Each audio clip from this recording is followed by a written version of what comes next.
Hello class, in this lesson we will go over the product of powers.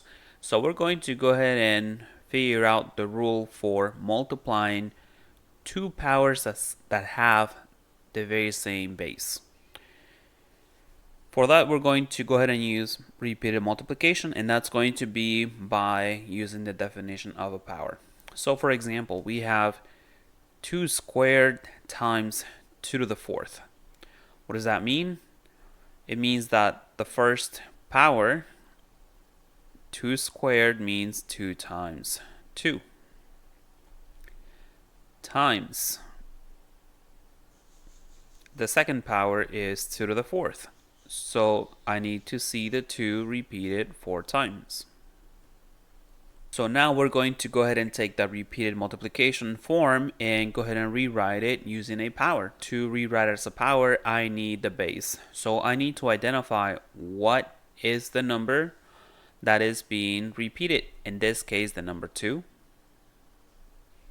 And I also need to identify how many times that base is being repeated. So 1, 2, 3, 4, 5, and 6.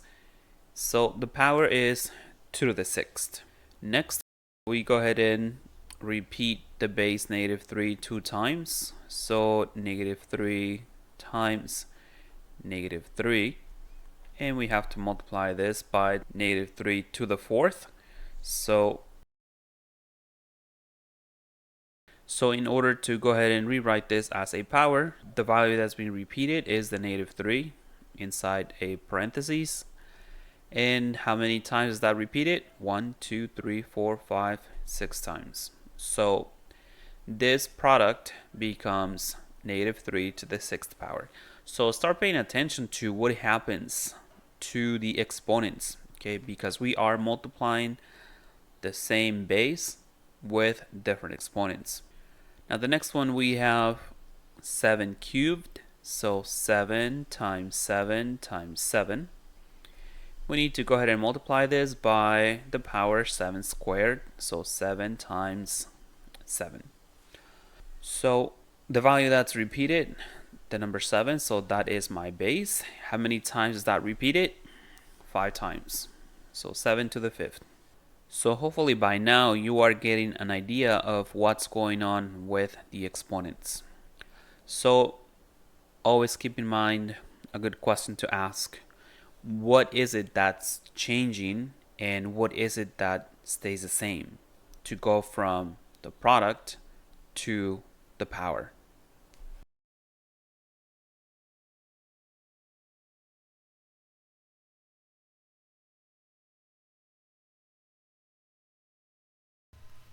So let's go ahead and go back and try to identify what is going on with the product and how does that become the answer that we get for the power. Take a look at what stayed the same. Okay, so I had +2 here, had a +2 for the base, and the base stayed the same. What changed? Well, I had a 2 here and a 4 there, and that became a 6. The second one, we have a -3 for the base. That stayed the same. I had an exponent 2 and a 4 over here, and the new exponent is 6. The third one, the same base, and that same base 7 stayed the same.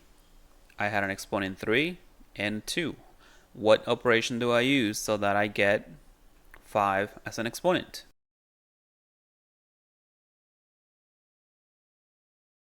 So hopefully you were able to identify the following.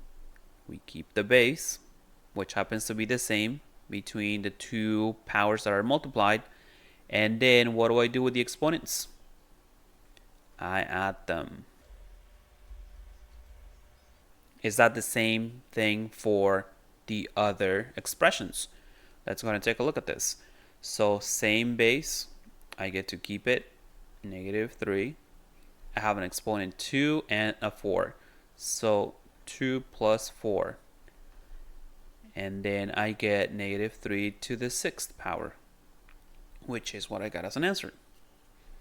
What about this other product? 7 cubed times 7 squared. Well, the base is the same, so keep the base, take the exponents, and add them. So 7 to the 5th. Same thing that we got. And this last one over here, the same base is 5.1. We had an exponent 1 and a 6, so add them together. 5.1 to the 7th. So isn't this a lot faster to do than having to rewrite all of those repeated factors? And that would be the property that we're going to be applying. Okay, so that is the main thing that you want to take from this. So let's go ahead and try that out for the remaining 3 products that we have.